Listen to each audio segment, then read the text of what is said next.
Hello दोस्तों, मेरा नाम है कुणाल और आज के इस वीडियो के अंदर हम बात करने वाले हैं ब्लॉकचेन टेक्नोलॉजी सब्जेक्ट के बारे में। इससे पहले हमने ब्लॉकचेन टेक्नोलॉजी के अंदर पार्ट 1 के अंदर बहुत सारे कंसेप्ट्स को डिस्कस करा है। Basics of blockchain, crypto currency, smart contracts और देन अलग अलग चीज़ें हमने किया है। बट हमने स्मार्ट कॉन्ट्रैक्ट्स की जो टॉपिक है उसको और डेप्थ में नहीं किया था, बहुत एक स्मॉल हमने ओवरव्यू देखा था। तो आज की वीडियो में हम वही चीज़ को कवर करने वाले हैं। तो कुछ कुछ टॉपिक्स जो हमारे पास इम्पॉर्टेंट है उसको हम अलग से आज की वीडियो में कवर करेंगे, जिससे आपको ब्लॉकचेन टेक्नोलॉजी के बारे में बहुत सारी चीज़ें पता लग सके। तो चलिए स्टार्ट करते हैं without any further ado. Make sure to hit the like button, अपने दोस्तों के साथ इस वीडियो को शेयर कीजिए एंड आगे also please join the Telegram channel, जिससे आपको जो है नोट्स वगैरह एक्सेस आप कर पाओ। तो चलिए दोस्तों, सबसे पहला टॉपिक हमारा आज का that is crypto currency and currency. तो क्रिप्टो करेंसी और करेंसी में क्या डिफरेंस है, बेसिक डिफरेंस क्या है वो हम देखते हैं। सबसे पहली बात तो करेंसी क्या होता है। करेंसी बेसिकली कोई भी हमारे स्टेट का या फिर कोई भी कंट्री का एक पर्टिकुलर सिस्टम ऑफ मनी होता है, मीन ऑफ एक्सचेंज होता है, जो कि कुछ वैल्यू को शेयर करता है या फिर कुछ वैल्यू को स्टोर करता है अपने अंदर, है ना। स्पेशली कोई भी नेशन के अंदर जो लोग होते हैं, जो भी मीडियम वो यूज़ करते हैं एक्सचेंज करने के लिए चीज़ों को, that is called currency, system of money in common use, है ना। तो उसका एग्जांपल क्या है, that is basically Indian rupee, INR हो गया, यूएस डॉलर हो गया, यूरो हो गया, है ना। तो अलग अलग चीज़ें। अब ये कौन बनाता है या इशू कौन करता है बेसिकली करेंसी को, सेंट्रल अथॉरिटी या गवर्नमेंट, जैसे आरबीआई हमारे रिजर्व बैंक ऑफ इंडिया हमारे कंट्री में हो गया इंडिया में, वैसे फेडरल रिजर्व इन यूएसए, है ना। तो वो जो है इशू करती है कोई सेंट्रल अथॉरिटी या फिर कोई गवर्नमेंट। अब इसका फॉर्म बेसिकली ये फिजिकल भी हो सकता है, डिजिटल भी हो सकता है, जैसे हम ऑनलाइन नेट बैंकिंग करते हैं या फिर यूपीआई करते हैं, तो ये डिजिटल भी हो सकता है। बट क्रिप्टो करेंसी इससे थोड़ा अलग है। बट क्रिप्टो करेंसी से जाने से पहले हम देख लेते हैं what are the characteristics of currency. सबसे पहली बात तो मीडियम ऑफ एक्सचेंज है, हम इसको यूज़ करते हैं बाय या फिर कुछ खरीदने बेचने के लिए चीज़ों को। फिर कुछ वैल्यू को ये स्टोर करता है। बेसिकली अगर हम कुछ चीज़ें बेसिकली उससे ख़रीदते हैं, हमेशा उसका जो है प्राइस बढ़ेगा ही, कमेगा नहीं, या तो इक्वल रहेगा। यूनिट ऑफ अकाउंट बेसिकली कुछ चीज़ों को कंपेयर या फिर बेसिकली मेजर करने के लिए। ड्यूरेबिलिटी हमेशा लास्ट अ लॉन्ग टाइम, बहुत दिनों तक ये इसकी बेसिकली ये रहता है। Portability, easy to carry, easy to transfer, can be divided into smaller unit, जैसे 1 रुपये जो है 100 पैसा होता है तो हम डिवाइड कर सकते हैं। यूनिफॉर्मिटी होती है और एक्सेप्टेबल होता है, पूरा जो है सोसाइटी एक्सेप्ट करती है ना। बट अगर मैं बात करूँ क्रिप्टो करेंसी की, तो क्रिप्टो करेंसी बेसिकली इससे थोड़ा सा अलग है। दैट इज़ अ डिजिटल और virtual currency that uses cryptography, that is called encryption and security, for security, and operates on a decentralize blockchain network, है ना। क्रिप्टो करेंसी क्या है दोस्तों? क्रिप्टो करेंसी एक डिजिटल वर्चुअल करेंसी है। क्या बोला मैंने? क्रिप्टो करेंसी बेसिकली डिजिटल या फिर वर्चुअल करेंसी है, जो कि क्रिप्टोग्राफी या फिर हैशिंग जो है यूज़ करती है सिक्योरिटी के लिए, और एक ब्लॉकचेन डिसेंट्रलाइज नेटवर्क में जो है ऑपरेट करती है। जैसे Bitcoin, Ethereum, Ripple, Litecoin, Dogecoin, है ना। ये सारी चीज़ें जो है क्रिप्टो करेंसी का पार्ट है या क्रिप्टो करेंसीज़ हैं। What are the characteristics of cryptocurrency? सबसे पहली चीज़, not control by any central bank और गवर्नमेंट। सिक्योर होता है क्योंकि हम यहाँ पे क्रिप्टोग्राफिक हैशिंग या फिर क्रिप्टोग्राफिक एल्गोरिदम्स का यूज़ करते हैं, सिक्योर ट्रांजैक्शंस होती हैं। डिजिटल होता है, कोई भी फिजिकल कॉइन्स या नोट्स यहाँ पे नहीं होती, पूरा इलेक्ट्रॉनिक होता है। ग्लोबल होता है, कहीं भी कहीं से आप जो है ट्रांजैक्शंस कर सकते हो without any currency conversion. Transparent होता है, इम्यूटेबल होता है, अगर हमने एक बार रिकॉर्ड कर लिया ट्रांजैक्शन को तो ना ही वो ऑल्टर हो सकता है, डिलीट हो सकता है, कुछ भी नहीं हो सकता। लिमिटेड सप्लाई होता है बेसिकली, तो बहुत सारे क्रिप्टो करेंसी जैसे बिटकॉइन है उस पर एक लिमिट सेट किया गया है कि इससे ज़्यादा जो है, एक फिक्स लिमिट है कि इससे ज़्यादा जो है आप ट्रांजैक्शंस नहीं कर पाते। That is for bitcoin 21 million bitcoin तक आप जो है ट्रांजैक्शंस कर सकते हो। What are the key differences between currency and crypto currency, यहाँ पे आप देख सकते हो, जो कि मैंने एक्सप्लेन किया। इशूड बाय सेंट्रल बैंक या गवर्नमेंट, डिसेंट्रलाइज होता है, प्योरली डिजिटल होता है, ये नोट्स और कॉइन्स होती हैं। रेगुलेटेड होता है, ये अनरेगुलेटेड होता है। Basically transaction speed hours to day हो सकता है डिपेंडिंग ऑन द बॉर्डर, है ना। और अगर मैं क्रिप्टो करेंसी की बात करूँ तो सेकेंड्स या मिनट्स में हम जो है ट्रांजैक्शंस कर सकते हैं। सिक्योरिटी बेसिकली डिपेंड करता है किस ऑर्गेनाइजेशन को सपोर्ट कर रहे हो करेंसी के अंदर, बट क्रिप्टो करेंसी जो है वो सिक्योर होता है क्रिप्टोग्राफिक एल्गोरिदम्स को लेकर, ठीक है। नेक्स्ट आता है क्रिप्टो करेंसी के अंदर जो हमने चीज़ें पढ़ी, that is Bitcoin and Ethereum. Bitcoin क्या होता है, बीटीसी, दैट इज़ बेसिकली एक अनोनिमस पर्सन था, दैट इज़ सतोशी नाकामोटो। 2009 में इन्होंने बिटकॉइन इंट्रोड्यूस किया, इन्वेंट किया था, बट इन्होंने अपना जो है आइडेंटिटी छुपाया। तो हम एक अनुमान लगा रहे हैं कि सतोशी नाकामोटो बेसिकली एक जापानीज़ साइंटिस्ट डोरियन नाकामोटो जो है वो रिजेंबल करते हैं सतोशी नाकामोटो को। तो डोरियन नाकामोटो जो है कहा जाता है कि वही जो है सतोशी नाकामोटो है, बट इन्होंने जो है अपनी आइडेंटिटी रिवील नहीं करी है। तो हमें एक एनोनिमस पर्सन या ग्रुप को ही लाइक दर्शाना पड़ता है, but we assume that Satoshi Nakamoto 2009 में बिटकॉइन इंट्रोड्यूस करते हैं। बेसिकली एक peer to peer digital cash system, peer to peer digital cash system बनाने के लिए विदाउट बैंक्स बिटकॉइन बनाया गया था, जिससे हम जो है बैंक्स के ऊपर डिपेंडेंट ना होकर एक पीयर मतलब एक से नोट से दूसरे नोट जो है हम डिजिटल कैश सिस्टम मतलब ट्रांजैक्शंस को अफोर्ड कर पाएँ। इन्होंने बेसिकली एक सप्लाई, बेसिकली एक लिमिट लगा दिया था कि इतना है बिटकॉइंस आप कर सकते हो, that is basically 21 million bitcoins hard capped हमारे पास यहाँ पे हुआ था। तो ब्लॉकचेन डिसेंट्रलाइज्ड टेक्नोलॉजी यहाँ पे यूज़ होती है। और ब्लॉक टाइम बेसिकली हमारा 10 मिनट्स का होता है बिटकॉइन के लिए। कंसेशन मैकेनिज्म जो हम यूज़ करते हैं प्रूफ ऑफ वर्क होता है। अब ये कंसेंसस मैकेनिज्म क्या होता है वो हम आगे हम पढ़ने वाले हैं। माइनिंग रिवार्ड, अगर बेसिकली हम एक ब्लॉक को माइन करेंगे तो बिटकॉइन अगर हम 3.125 बिटकॉइन जो है हमें मिलता है एज़ पर 2024, यही था, आगे हो सकता है कुछ चेंजेस हो, है ना। और digital payment, investment, store of value के लिए हम जो है बिटकॉइन का यूज़ करते हैं, ठीक है ना। जैसे अगर मान लो कोई एलिस है, वो 0.5 बिटकॉइन बॉब को सेंड करना चाहता है, तो सबसे पहले जो ट्रांजैक्शन है वो बिटकॉइन में नेटवर्क में ब्रॉडकास्ट होगा। फिर माइनर्स जो है उस पर्टिकुलर जो ट्रांजैक्शन है उसको माइन करेंगे या फिर बेसिकली वेरीफाई करेंगे। फिर उसके बाद जब हम उस ब्लॉक को ऐड करेंगे तो परमानेंटली वो जो ट्रांजैक्शन है वो ब्लॉकचेन नेटवर्क के ऊपर जो है रिकॉर्ड हो जाएगा लेजर के अंदर। सेकंड चीज़ है ईथरम। ईथरम बेसिकली वाइटलिक बुटेरिन इज़ 2015 में वाइटलिक बुटेरिन ने ईथरम को इंट्रोड्यूस किया था, जिसमें हम उन्होंने एनेबल किया था कि हम स्मार्ट कॉन्ट्रैक्ट्स लिख पाएँ और डिसेंट्रलाइज एप्लीकेशंस जो हैं वो बना पाएँ ऑन द ब्लॉकचेन नेटवर्क, ठीक है। तो बेसिकली ब्लॉकचेन हम इथरम ब्लॉकचेन यूज़ करते हैं, जिसे प्रोग्रामेबल ब्लॉकचेन भी बोलते हैं। यहाँ पे जो टोकन्स का हम यूज़ करते हैं, नॉन फंजिबल टोकन्स हो गया या फिर DAO, decentralize autonomous organizations, smart contracts को रन करने के लिए, उसको एग्जीक्यूट करने के लिए इसका ब्लॉक टाइम जो है वो 12 सेकंड्स का होता है। जैसे बिटकॉइन में 10 मिनट का था, ये 12 सेकंड्स का है। और प्रूफ ऑफ स्टेक हम लोग यहाँ पे यूज़ करते हैं basically after the merge of 2022, है ना। 2022 से पहले इथरम भी जो है वो प्रूफ ऑफ वर्क यूज़ करता था, बट 2022 के बाद प्रूफ ऑफ स्टेक जो है यूज़ होने लगा इथरम के अंदर। अब आप पूछ रहे होगे कि what is basically block time. Block time दोस्तों एक ऐसा एवरेज टाइम होता है, एक एवरेज टाइम जो कि एक basically average time it takes for network to generate and add a new block of transactions to the blockchain network. एक ब्लॉकचेन नेटवर्क के अंदर कोई भी नया ब्लॉक को ऐड करने के लिए जो एवरेज टाइम लगता है उसको हम क्या बोलते हैं, ब्लॉक टाइम बोलते हैं। तो ब्लॉक टाइम इथरम का बहुत ज़्यादा कम हो, दैट इज़ 12 सेकेंड्स। एंड हमारे पास अगर मैं बात करूँ बिटकॉइन की, दैट इज़ बेसिकली 10 मिनट, है ना। ये बेसिकली डिफरेंस लिखा हुआ है, आप इसको गो थ्रू कर सकते हो, ठीक है। अब हमारे पास नेक्स्ट टॉपिक आता है smart contracts and gas. Smart contract दोस्तों एक ऐसा प्रोग्राम है जो कि ईथरम ब्लॉकचेन के ऊपर रन करता है। That is a self executing program stored on a blockchain that automatically execute जब भी कोई एग्रीमेंट या फिर कंडीशन, प्री डिफाइंड कंडीशन जो है वो फुलफिल होती है तो ऑटोमेटिकली वो रन करता है। जैसे एग्जांपल अगर मैं दूंगा, एलिस जो है वो 10 ईथरम बॉब को भेजना चाहता है। अगर बॉब जो है कोई भी एक पर्टिकुलर प्रोडक्ट जो है वो एक ड्यू डेट है उसके अंदर अगर वो डिलीवर कर देगा उस प्रोडक्ट को, तो बॉब के पास 10 ईथरम एलिस भेज देगा, ठीक है। इसके लिए हमने एक स्मार्ट कॉन्ट्रैक्ट लिखा। जब भी कंडीशन मेट होगी, कंडीशन क्या थी कि बॉब ने क्या किया, प्रोडक्ट को डिलीवर कर दिया, अगर वो वेरीफाई हो जाता है ये कंडीशन तो ऑटोमेटिकली जो पेमेंट है 10 ईथरम का वो एग्जीक्यूट हो जाएगा। तो बेसिकली स्मार्ट कॉन्ट्रैक्ट क्या करता है, रूल्स को डिफाइन करता है, रेगुलेशंस को डिफाइन करता है, टर्म्स एंड कंडीशंस को डिफाइन करता है, और वाया कोड, वाया एक प्रोग्राम हम जो है उसको एनफोर्स करते हैं, उसको एग्जीक्यूट करते हैं। तो क्या क्या फीचर्स हैं बेसिकली स्मार्ट कॉन्ट्रैक्ट के, दैट इज सेल्फ एग्जीक्यूट हमारे पास होता है जब भी कंडीशन हमारा फुलफिल होगा, है ना। कोई भी बीच का मामला नहीं है, नो मिडिल मैन, है ना। ऑटोमेटिक होता है, ट्रांसपेरेंट होता है और इम्यूटेबल होता है। इम्यूटेबल का मतलब क्या होता है, अगर एक बार हमने स्मार्ट कॉन्ट्रैक्ट प्रोग्राम को डिप्लॉय कर दिया तो वो हम चेंज नहीं कर सकते। बेनिफिट्स क्या है, टाइम्स एंड कॉस्ट रिड्यूस होता है, कोई मिडिल मैन नहीं होता, रिलायबल है, हम ट्रस्ट कर सकते हैं, फ्रॉड होने के चांसेस कम हो जाता है, ठीक है।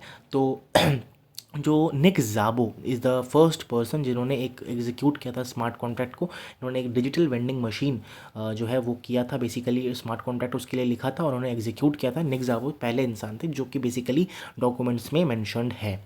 तो स्मार्ट कॉन्ट्रैक्ट लिखने के लिए कौन से लैंग्वेजेस का हम इस्तेमाल कर सकते हैं, डैट इज़ बेसिकली सॉलिडिटी और वाइपर, है ना। अलग अलग और भी हैं, तो मैंने यहाँ पे 2 एग्जांपल लिखे हैं।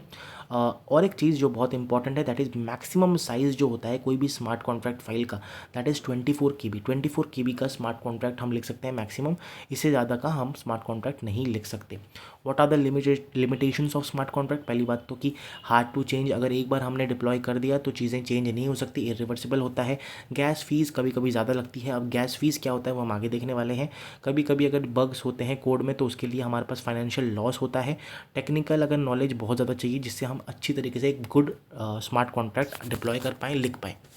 अब आता है कि गैस क्या होता है। बेसिकली गैस या गैस लिमिट एक मैथमेटिकल वैल्यू होता है जो कि बेसिकली क्या होता है कि amount of effort required to run and deploy a transaction on the blockchain network, या फिर एक फ़ी। गैस बेसिकली क्या है, एक फ़ी है जो कि हम पे करते हैं किसी भी ट्रांजैक्शंस को रन करने के लिए, एग्जीक्यूट करने के लिए स्मार्ट कॉन्ट्रैक्ट को, या फिर कोई भी स्मार्ट कॉन्ट्रैक्ट को रन करने के लिए या ट्रांजैक्शंस को एग्जीक्यूट करने के लिए जो हम फ़ी पेमेंट करते हैं उसको हम गैस फीस बोलते हैं। अगर आप दूसरी भाषा में समझो कि हम एक जितना एफर्ट हम डालते हैं, the amount of effort required to run and deploy a transaction on the blockchain network is called gas fees. इसका जो यूनिट होता है, जैसे क्योंकि मैथमेटिकल वैल्यू है तो इसका यूनिट होता है ग्यूई, दैट इज़ एक ग्यूई जो होता है दैट इज़ 10⁻⁹ ईथर का होता है। अब फॉर्मूला इसका बेसिकली अगर हमें टोटल ट्रांजैक्शन फीस निकालना है, that is basically gas used and gas price, है ना। तो गैस कितना यूज़ हुआ और कितना गैस का प्राइस था। आप एग्जांपल देख सकते हो कि 21,000 गैस यूनिट यूज़ हुए हैं और गैस का प्राइस 50 ग्यूई था। टोटल फी हमारे पास 1050 एंड 000 क्यों आता है। इसको अगर 10⁻⁹ से मल्टीप्लाई करेंगे तो ईथर में हमारे पास यहाँ पे वैल्यू आ जाएगी। नेक्स्ट आता है writing smart contracts using Solidity language. पहली बात तो सॉलिडिटी क्या होता है। Solidity is a high level programming language use to write the smart contracts on Ethereum, ठीक है। तो ये जो है इसका जो सिंटेक्स होता है जावास्क्रिप्ट, C++, पाइथन की तरह सिमिलर होता है और इसका जो फाइल एक्सटेंशन होता है फाइल का, दैट इज़ .sol होता है। अगर मैं बेसिक स्ट्रक्चर बताऊँ सॉलिडिटी प्रोग्राम का, आप देख सकते हो सबसे पहला जो आता है प्रैग्मा सॉलिडिटी, और ये जो है सॉलिडिटी का वर्जन लिखा होता है, वर्जन हम डिक्लेयर करते हैं। ऊपर जो है लाइसेंस MIT का लाइसेंस होता है एंड नीचे जो है देख सकते हो UN बेसिकली आंसर इंटीजर होता है। यहाँ पे हम क्या कर रहे हैं, बेसिकली एक कोई भी बेसिकली एक डेटा वैल्यू को हम स्टोर कर रहे हैं तो उसके लिए हम क्या करेंगे, सबसे पहले एक अनसाइंड इंटीजर पब्लिक हम डेटा लेंगे। बेसिकली एक्स हमने ले लिया सेटर फंक्शन से, दैट इज सेट फंक्शन से हमने डेटा वैल्यू ले ली। उसके बाद हम गेट फंक्शन से उसको रिटर्न करेंगे डेटा को और स्टोर करेंगे गेटर फंक्शन से, राइट। तो this is a proper structure of a solidity program. Key concept क्या है, प्रैग्मा मैंने बता दिया आपको, कंपाइलर वर्जन होता है, कॉन्ट्रैक्ट होता है जो कि बेसिकली कॉन्ट्रैक्ट जो लिखा होता है यहाँ पे देख सकते हो कॉन्ट्रैक्ट सिंपल स्टोरेज। कॉन्ट्रैक्ट क्या होता है, सिमिलर टू क्लास। क्लास आपको पता होगा, क्लास ऑब्जेक्ट है ना ऊप्स के कॉन्सेप्ट के अंदर, वैसा ही हमारा यहाँ पे कॉन्ट्रैक्ट होता है। स्टेट वेरिएबल्स यूज़ करते हैं जिससे हम अपने जो वैल्यूज़ हैं उसको परमानेंटली स्टोर कर पाएँ ब्लॉकचेन के ऊपर। फंक्शंस डिफाइन करते हैं जो कि लॉजिक डिफाइन करता है। पब्लिक एंड एक्सेस मॉडिफाइड्स होते हैं, पब्लिक प्राइवेट। और view pure basically function that don't modify the blockchain data, उसको हम व्यू में डाल देते हैं, ठीक है। ये कुछ डेटा टाइप्स हैं जो हम यूज़ कर सकते हैं। और ये जो है ईथर का ट्रांसफ़र का एक बेसिकली डॉक्यूमेंट है या फिर आप कह सकते हो कोड है, दैट इज स्मार्ट कॉन्ट्रैक्ट है। आप इसको भी गो थ्रू कर सकते हो, ठीक है। अब ये जो स्मार्ट कॉन्ट्रैक्ट हम लिख रहे हैं ये कहाँ पे हम जो है यूज़ करेंगे, बेसिकली रिमिक्स आईडी में। रिमिक्स आईडी क्या होता है, that is a integrated development environment, जिससे हम वेब बेस्ड होता है, बेसिकली वेब एप्लीकेशन होता है। ये एक integrated development IDE that is integrated development environment है जहाँ पे हम स्मार्ट कॉन्ट्रैक्ट को लिखते हैं, कंपाइल करते हैं, टेस्ट करते हैं और डिप्लॉय करते हैं। ये इसका वेबसाइट है, आप इसको चेकआउट कर सकते हो। फीचर्स क्या है, बहुत इजी है लिखना, compile, deploy, debug, test, deploy सब कुछ एक जगह हो जाता है तो बहुत अच्छी बात होती है। हम लोग इसको डिप्लॉय कर सकते हैं, इसके स्टेप्स लिखे हैं तो आप इसको यूज़ करके डिप्लॉय कर सकते हो अपने स्मार्ट कॉन्ट्रैक्ट्स को, ठीक है। देन आता है हमारा एक last topic that is called consensus algorithms. Okay, consensus क्या होता है? बेसिकली कंसेंसस का मतलब होता है एक मत होना किसी भी पर्टिकुलर चीज़ पे या किसी भी पर्टिकुलर टॉपिक पे। अगर रजामंदी होना, सबकी रजामंदी या फिर सबका एग्री सब लोग कर जाएंगे, तो उसी को हम लोग क्या बोलते हैं? कंसेंसस बोलते हैं। और कंसेंसस एल्गोरिदम क्या होता है? बेसिकली एक ऐसा मैकेनिज़्म होता है जहाँ पे जो सारे नोड जो हैं ब्लॉकचेन नेटवर्क के अंदर, वो एक पर्टिकुलर स्टेट के ऊपर एग्री कर जाते हैं कि ये जो है, for example that is which transactions are valid. तो सारे नोड जो हैं वो बेसिकली बोलेंगे कि हाँ वैलिड है और या तो वैलिड नहीं है, right.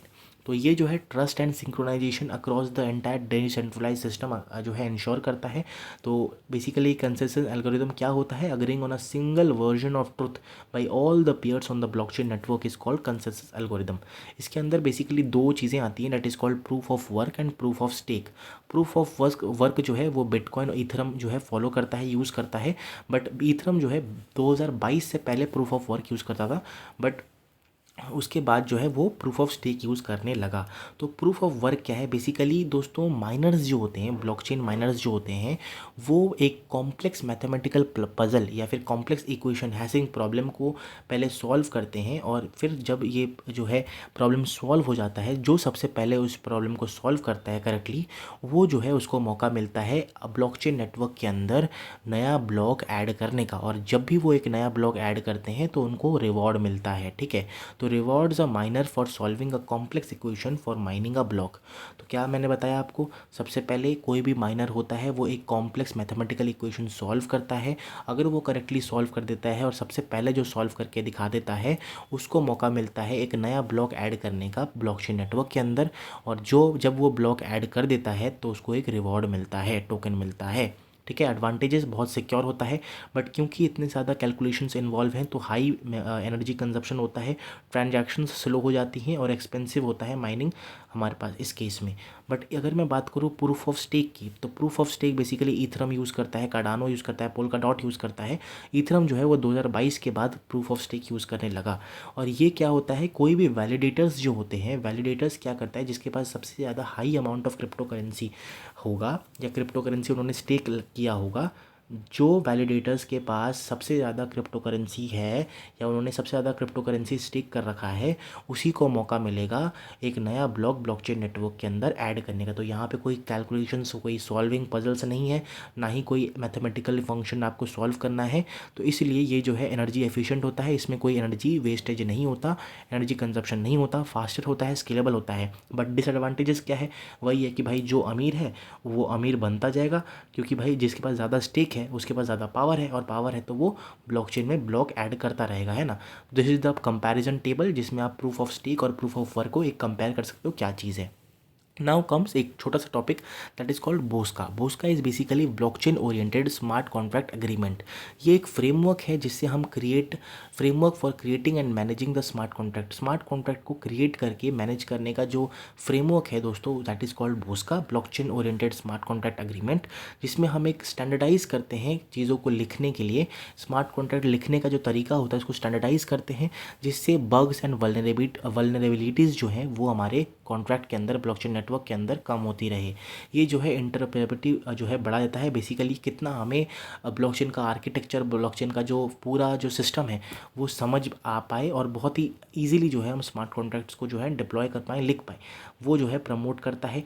Legal compliances, basically contract जो है ऑडिट करने में ईजियर हो जाता है यूजिंग बॉस्का, है ना। और ऑल्सो स्मार्ट कॉन्ट्रैक्ट को वेरीफाई करने में और एनफोर्स करने में भी हमारा हेल्प करता है Bosca, that is blockchain oriented smart contract agreement. ये एक फ्रेमवर्क है for creating and managing the smart contracts, ठीक है। That's all. मैंने आपके लिए 2 प्रोग्राम्स यहाँ पे फॉर एग्जांपल डाल दिया है, दैट इज़ स्मार्ट कॉन्ट्रैक्ट में जो कि लिखा गया है। सबसे पहला जो हर प्रोग्रामिंग लैंग्वेज में आप सीखते हो, दैट इज़ हेलो वर्ल्ड कैसे लिखते हैं। इसमें मैंने बहुत कुछ एक्सप्लेन किया हुआ है, दैट इज़ बेसिकली थोड़ा इसलिए बड़ा लग रहा होगा, वरना कोड जो है वो बहुत सिंपल और छोटा सा है। सिमिलरली यहाँ पे मैंने बहुत चीज़ें एक्सप्लेन की है, इसलिए आपको बड़ा लग रहा होगा। इसमें बेसिकली हम क्या कर रहे हैं, कोई भी वेरिएबल को हम जो है काउंट कर रहे हैं, उसकी वैल्यू को इंक्रीमेंट कर रहे हैं या डिक्रीमेंट कर रहे हैं, और उस वैल्यू को स्टोर कर रहे हैं अपने स्मार्ट कॉन्ट्रैक्ट के अंदर। So these are the 2 codes जो मैंने डाल रखा है, एंड दिस आर द पूरा नोट्स जो मैंने यहाँ पे आपको प्रोवाइड करा है। If you want to access this notes दोस्तों, आपको जो है इसी वीडियो के नीचे डिस्क्रिप्शन में मिल जाएगा इसका लिंक। ऑल्सो आपको जो है टेलीग्राम चैनल में भी इसका जो है PDF अवेलेबल होगा। तो make sure to join the Telegram channel. अपने दोस्तों के साथ इस वीडियो को शेयर कर दीजिए एंड मेक श्योर कि आप जो है इस वीडियो को लाइक करे बिना जाइएगा नहीं, right. So that's all for today's video. यही था हमारा ब्लॉकचेन के कुछ कंसेप्ट्स।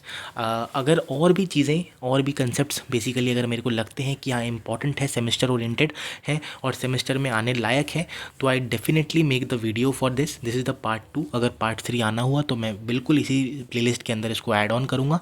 मैं उम्मीद करता हूँ आपको इन सारे वीडियोस से, जो सेमेस्टर एग्ज़ाम सीरीज़ का जो मैंने सीरीज़ शुरू किया है उससे आपको बहुत फ़ायदा हो रहा होगा, right. So yes, that's all. Thank you so very much for watching this video till now. Make sure to hit the like button, subscribe to the channel. हम मिलेंगे ऐसी एक धमाकेदार वीडियो में आगे कभी। तब तक के लिए thank you so very much. Bye bye.